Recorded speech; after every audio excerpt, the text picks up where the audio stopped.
छात्र संघ चुनाव का बड़ा ही इत्मीनान से इंतजार कर रहे थे कई युवा चेहरे और कई छात्र संघ अध्यक्ष और कई छात्र नेता।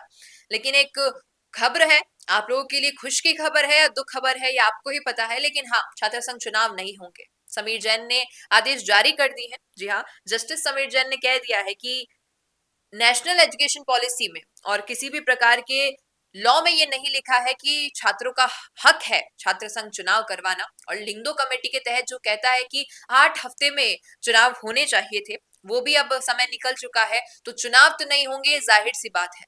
और जो चीजें गौर करने वाली है वो ये है कि लोकसभा के चुनाव हो या विधानसभा के चुनाव हो, यूनिवर्सिटी के जो बड़े बड़े रूम होते हैं ये दिए जाते हैं प्रमोशन और इन सब चीजों के लिए। कॉलेज के बच्चे इन सब चीजों के प्रमोशन में लग जाते हैं, जिससे कि ना केवल उनकी पढ़ाई बल्कि जो बाकी स्टूडेंट्स हैं जो पढ़ने के लिए यूनिवर्सिटी में आते हैं उनकी पढ़ाई पर भी प्रभाव पड़ता है। और गौर करवा दें आपको, राजस्थान यूनिवर्सिटी का खास करके जिक्र किया गया इसमें कि राजस्थान यूनिवर्सिटी में जिस प्रकार से प्रमोशन का माहौल बनता है चुनावों के दौरान, उससे बहुत बच्चों की पढ़ाई पे असर पड़ता है, पढ़ाई प्रभावित होती है। रुकिए और जरा ध्यान से सुनिए। क्या आप हमारी इन खबरों से अपने व्यापार को भी बढ़ाना चाहते हैं? तो आप भी खबरों के दौरान इस तरह के एलिमेंट्स पर अपना विज्ञापन दे सकते हैं, या फिर ऐसे खबर के 1 मिनट बाद अपना पूरा विज्ञापन डलवाएं, जो कि 8 लाख से ज्यादा सब्सक्राइबर्स और फॉलोअर्स वाले द फैक्ट इंडिया चैनल्स और पेजेस से राजस्थान के कोने कोने में पहुंचेगा और इससे आपका व्यापार, ब्रांड सब कुछ बढ़ेगा। और हाईकोर्ट का ये फैसला आ चुका है कि इलेक्शन एक कॉन्स्टिट्यूशनल राइट है, लेकिन ये एजुकेशन के ऊपर नहीं हो सकता है। इस फैसले के बाद प्रदेश में छात्र संघ चुनाव नहीं होंगे, अभी तक तो नहीं होंगे, ये बात सामने है। और जस्टिस समीर जैन ने जय राव सहित अन्य याचिकाओं पर सुनवाई करते हुए ये भी कह दिया है कि छात्र संघ चुनाव मौलिक अधिकार नहीं है।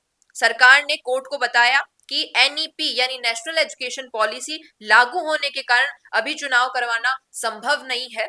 और लिंगदो कमेटी की सिफारिश के अनुसार सत्र शुरू होने के 8 हफ्ते में चुनाव होने चाहिए थे, जो कि समय निकल चुका है। सत्र काफी पहले शुरू हो गया था, करीबन अगस्त में शुरू होता है, तो सितंबर अक्टूबर में चुनाव होने चाहिए थे, उसके बाद नहीं, तो वो समय निकल चुका है। और कोर्ट ने याचिकाएं निस्तारित करते हुए राज्य सरकार को निर्देश दिए हैं कि वह स्टूडेंट यूनियन इलेक्शन के लिए कोई नई पॉलिसी न बनाए।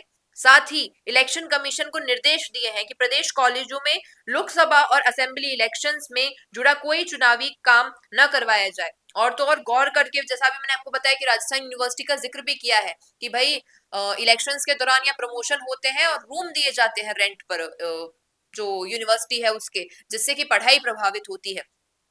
अब अगर ये हो ही रहा है तो कुछ बातों पर गौर कर ले हम कि कुछ नेता जो शायद जिनका कहना था कि भाई हनुमान बेनीवाल, राजेंद्र राठौड़, रविंद्र सिंह भाटी और भी कई बड़े ऐसे चेहरे हैं जो छात्र संघ राजनीति से निकल के आज सत्ता में आए हैं। अब अगर वही हमारी जो बेस है उसे ही खींच लिया जाएगा तो हम सत्ता में कैसे आएंगे? तो शायद सरकार का और कोर्ट का जवाब उनके लिए ही है कि आपको सत्ता में आना है तो आप सत्ता के तरीके से आई है, पढ़ाई लिखाई करके आप इस प्रकार से आएंगे। हालांकि एक्सक्यूजेस भी बहुत है यहाँ पे छात्र संघ अध्यक्षों के या फिर छात्र संघ चुनाव से जुड़े जो और कई लोग इस पर प्रदर्शन कर रहे थे उनके कि भाई पढ़ा लिखा अगर कोई नेता होगा तो देश के लिए अच्छा है ना।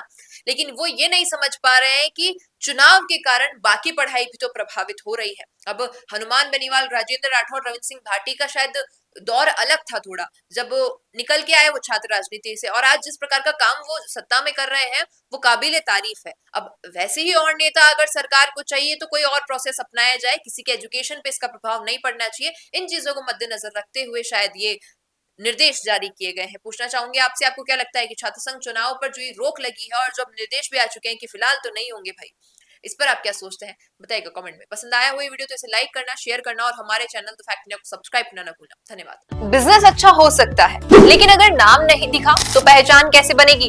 अब टेंशन छोड़िए, द फैक्ट इंडिया आपके बिजनेस को देगा वो पहचान जो पूरे राजस्थान में हर किसी तक पहुंचे। न्यूज चैनल पर विज्ञापन, पॉडकास्ट और प्रमोशन के जरिए आप सीधे 5 लाख सब्सक्राइबर और 10 करोड़ से ज्यादा व्यूज तक अपनी पहुंच बना सकते हैं। तो देर किस बात की, आज ही द फैक्ट इंडिया से जुड़िए और अपने बिजनेस को बनाइए हर घर का नाम।